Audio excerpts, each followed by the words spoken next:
Oy, alam ko na ba kung anong tawag sa mga magaganda pero walang pera? Beauty poor. Di ako makarelate, di ako maganda eh.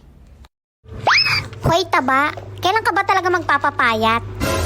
Kapag hindi ka napangit. Oo, hindi ako maganda. Pero sa katawan, Wow. hindi din. Kung kasalanan ka, ano ka? Kasalanan na hindi pagsisisihan.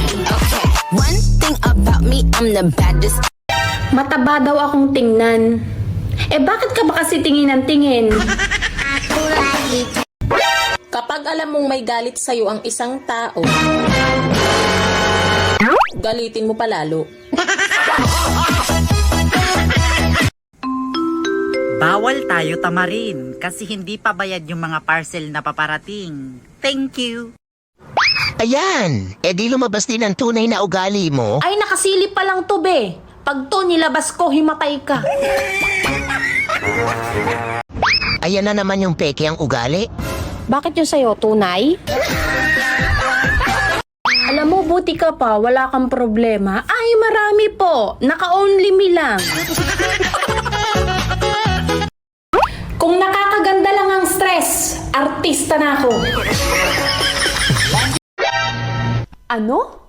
Wala kang talent? Ang galing mo kayang mangialam.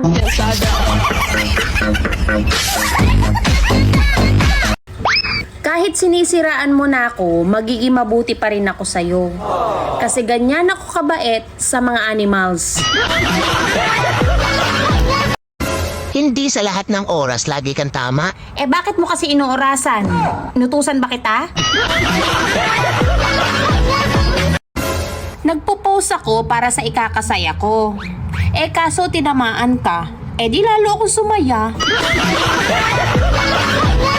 Intindihin ko na lang daw yung ugali nila. Hoy! Ugali ko nga, hindi ko maintindihan. Ugali nyo pa kaya?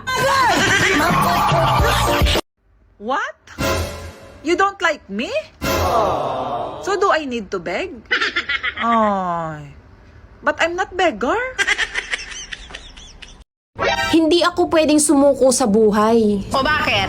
Kasi mawawala ng inspirasyon yung mga chismosa kong kapitbahay.